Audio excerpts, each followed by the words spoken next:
बचाने की लड़ाई है, वन मैन वन वोट की लड़ाई है। इसीलिए हमें साफ प्योर वोटर लिस्ट चाहिए।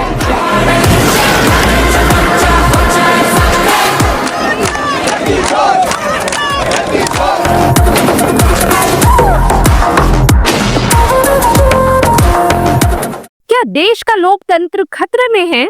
क्या लाखों वोटरों का हक छीने जा रहा है? संसद से सड़क तक क्यों भड़क रहा है विपक्ष? राहुल गांधी, अखिलेश यादव, प्रियंका गांधी, 300 सांसदों का हंगामा। आखिर क्या है वोटर लिस्ट का वो सच जिसे सामने लाने की जंग छिड़ चुकी है? जानने के लिए बने रहिए, क्योंकि आज हम खोलेंगे इस सियासी तूफान के पीछे की सारी परतें। आज हम बात करेंगे 11 अगस्त 2025 को दिल्ली में हुए उस हंगामे की जिसने पूरे देश का ध्यान खींच लिया। संसद से लेकर सड़कों तक इंडिया गठबंधन के 300 सांसदों ने एक ऐसी जंग छेड़ी जिसने ना सिर्फ सरकार को हिलाया बल्कि देश के हर नागरिक को सोचने पर मजबूर कर दिया। तो सवाल ये है, पहला, आखिर क्या हुआ था? दूसरा, क्यों विपक्ष के दिग्गज नेता जैसे राहुल गांधी, मल्लिकार्जुन खड़गे, अखिलेश यादव, प्रियंका गांधी और डिंपल यादव सड़कों पर उतर आए? तीसरा, क्या है वो वोटर लिस्ट का रहस्य जिसके लिए इतना बड़ा बवाल मचा? चौथा और सबसे बड़ा सवाल, क्या ये सिर्फ सियासत है या फिर देश के लोकतंत्र की आत्मा को बचाने की लड़ाई? चलिए इन सवालों का जवाब ढूंढते हैं और समझते हैं कि आखिर इस हंगामे के पीछे की सियासत क्या है। 11 अगस्त 2025 को इंडिया गठबंधन यानी विपक्ष के नेताओं ने संसद से चुनाव आयोग तक एक विशाल मार्च का ऐलान किया।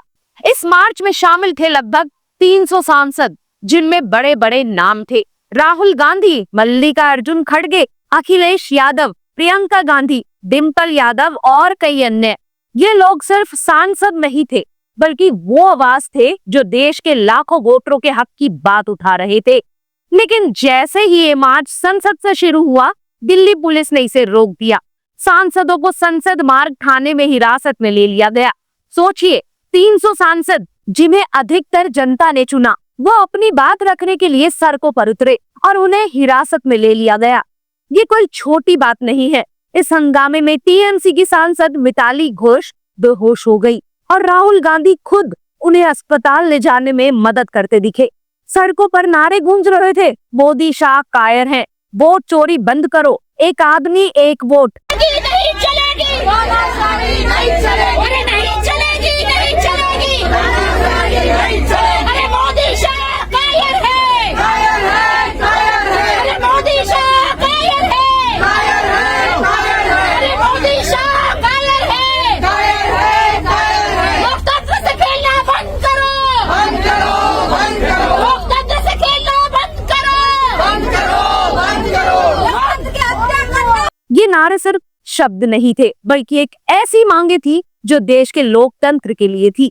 लेकिन सवाल ये है कि आखिर ये मार्च क्यों निकाला गया और सरकार ने इसे क्यों रोका? चलिए इसकी गहराई में जाते हैं। दोस्तों, अब हम उस असल वजह को समझते हैं जिसने विपक्ष को इतना आक्रोशित कर दिया। विपक्ष का इल्जाम है कि चुनाव आयोग की वोटर लिस्ट में भारी गड़बड़ियां हैं।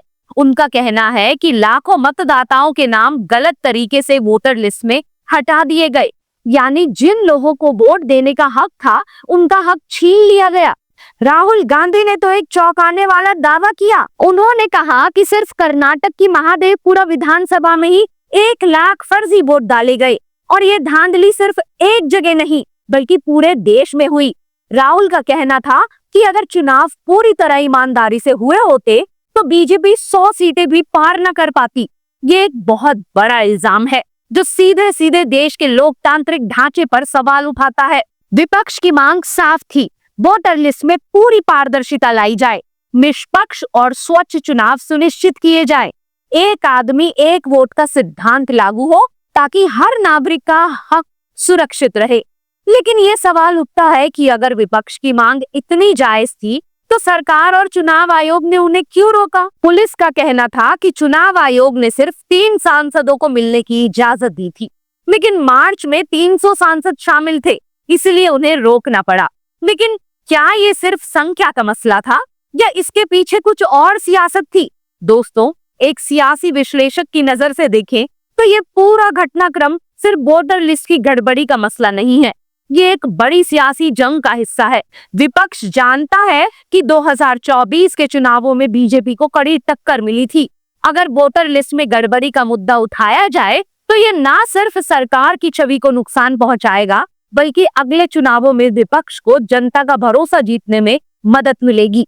वहीं सरकार की तरफ से ये तर्क दिया जा रहा है कि विपक्ष सिर्फ हंगामा कर रहा है ताकि संसद की कार्यवाही रुके और देश का ध्यान बटे। स्पीकर ओम बिरला ने तो विपक्ष को फटकार भी लगाई कि 14 दिनों से संसद की कार्यवाही बाधित हो रही है, जिससे जनता का पैसा और समय बर्बाद हो रहा है। लेकिन विपक्ष का जवाब था कि ये पैसा और समय तब बर्बाद हो रहा है जब लाखों वोटरों का हक छीना जा रहा है।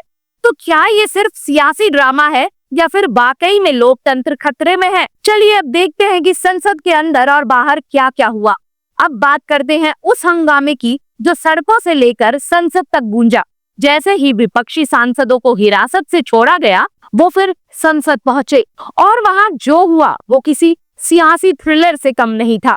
लोकसभा और राज्यसभा दोनों में इतना हंगामा हुआ कि कार्यवाही स्थगित करनी पड़ी। राहुल गांधी ने संसद के अंदर और बाहर दोनों जगह सरकार और चुनाव आयोग पर जमकर हमला बोला। उन्होंने कहा ये लड़ाई अब सिर्फ सियासत की नहीं है, ये संविधान और लोकतंत्र को बचाने की जंग है। देश का नौजवान समझ चुका है कि उसके वोट के साथ धोखा हुआ है। मल्लिकार्जुन खड़गे ने तीखा सवाल उठाया, अगर हम शांतिपूर्ण तरीके से अपनी बात रख रहे हैं तो सरकार और चुनाव आयोग हमें क्यों डरा रहा है? ये सवाल सिर्फ सरकार के लिए नहीं बल्कि हर उस नागरिक के लिए था जो लोकतंत्र में यकीन रखता है। वही सरकार की तरफ से जेपी नड्डा और अन्य मंत्रियों ने कोशिश की कि विपक्ष के इन इल्जामों को संसद के रिकॉर्ड में दर्ज ना होने दिया जाए, लेकिन विपक्ष ने हार नहीं मानी।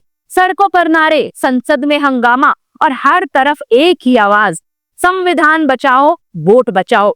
लेकिन इस पूरे हंगामे में एक और बात ध्यान खींचती है, टीएमसी सांसद मिताली घोष का बेहोश होना और राहुल गांधी का उन्हें अस्पताल ले जाने में मदद करना।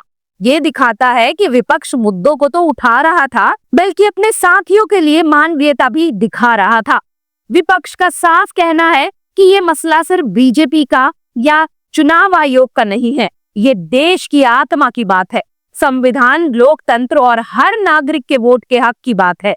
विपक्ष ने सवाल उठाया कि जब चुनाव आयोग ने मिलने का समय दिया तो फिर हमें क्यों रोका गया? अगर सरकार ईमानदार है तो वोटर लिस्ट और डेटा को सार्वजनिक क्यों नहीं किया जा रहा? आखिर क्यों सरकार पुलिस की आड़ में विपक्ष की आवाज दबाने की कोशिश कर रही है?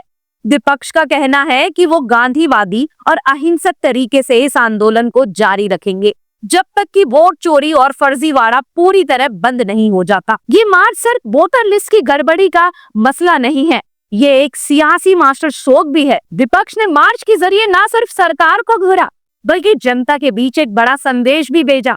वह संदेश है कि अगर आपका वोट छीना जा रहा है तो विपक्ष आपके हक के लिए सड़कों पर उतरने को तैयार है। दूसरी तरफ सरकार की रणनीति साफ है, वो विपक्ष को हंगामा करने वाला बताकर जनता के बीच उनकी छवि खराब करना चाहती है। स्पीकर ओम बिरला की फटकार और जेपी नड्डा की कोशिश की विपक्ष के इल्जाम रिकॉर्ड में न आए, ये दर्शाता है कि सरकार इस मुद्दे को दबाने की पूरी कोशिश कर रही है। लेकिन बड़ा सवाल ये है, क्या वोटर लिस्ट में वाकई इतनी बड़ी गड़बड़ी हुई है? अगर हाँ, तो ये देश के लोकतंत्र के लिए एक बड़ा खतरा है, और अगर नहीं तो विपक्ष क्यों इतना बड़ा दांव खेल रहा है? मेरे हिसाब से ये दोनों पक्षों की सियासत का मिश्रण है। विपक्ष इस मुद्दे को अगले चुनाव तक जिंदा रखना चाहता है ताकि जनता के बीच बीजेपी की छवि को नुकसान पहुंचे। वही सरकार इस मुद्दे को दबाकर अपनी साख बचाने की कोशिश में है। लेकिन इस सियासत में सबसे ज्यादा नुकसान किसका हो रहा है? देश के आम नागरिक का। अगर वोटर लिस्ट में गड़बड़ी सही है तो लाखों लोगों का वोट देने का हक छीना जा रहा है, और अगर ये सिर्फ सियासी ड्रामा है तो संसद का समय और जनता का पैसा बर्बाद हो रहा है। दोस्तों, ये जंग अभी खत्म नहीं हुई है। विपक्ष ने साफ कर दिया है कि वो इस मुद्दे को छोड़ने वाला नहीं है। गांधीवादी और अहिंसक आंदोलन के जरिए वो जनता के बीच अपनी बात पहुंचाएंगे। लेकिन सवाल ये है, क्या जनता इस मुद्दे को समझेगी? क्या देश का नौजवान जो राहुल गांधी की बात को गंभीरता से सुन रहा है, इस जंग में विपक्ष का साथ देगा? मेरे हिसाब से ये मुद्दा अगले कुछ महीनों में और गरमाएगा। अगर विपक्ष इस मुद्दे को जनता तक ले जाने में कामयाब रहा तो ये 2029 के चुनावों में एक बड़ा सियासी हथियार बन सकता है। लेकिन अगर सरकार ने वोटर लिस्ट को पारदर्शी करने के लिए कदम उठाए तो विपक्ष का ये दांव कमजोर पड़ सकता है। दोस्तों, मैं आपसे एक अपील करना चाहती हूँ। लोकतंत्र सिर्फ नेताओं की जिम्मेदारी नहीं है, ये आपका और मेरा हक है। अगर वोटर लिस्ट में गड़बड़ी हो रही है तो ये आपके वोट के हक पर हमला है। आप अपने क्षेत्र की वोटर लिस्ट चेक करें, सुनिश्चित करें कि आपका नाम उसमें है, और अगर कोई गड़बड़ी दिखे तो अपनी आवाज उठाएं। लोकतंत्र तभी जिंदा रहता है जब हम उसमें हिस्सा लेते हैं। तो चलिए इस जंग में सिर्फ दर्शक ना बने, अपनी आवाज को बुलंद करें, क्योंकि आपका वोट आपकी ताकत है। ये था 11 अगस्त 2025 के उस सियासी तूफान का पूरा विश्लेषण जो संसद से सड़कों तक गूंजा। अगर आपको हमारा ये विश्लेषण पसंद आया तो लाइक, शेयर और सब्सक्राइब करना ना भूलें। बेल आइकन का बटन दबाएं ताकि आपको हमारी हर नई वीडियो की खबर मिले। आपके विचार क्या हैं? क्या आपको लगता है कि वोटर लिस्ट में गड़बड़ी का मुद्दा वाकई इतना गंभीर है या ये सिर्फ सियासी ड्रामा है? कमेंट में बताएं और चलिए इस सियासी सफर के साथ चलते हैं। फिर मिलते हैं अगली वीडियो में एक नई सियासी कहानी के साथ। जय हिंद।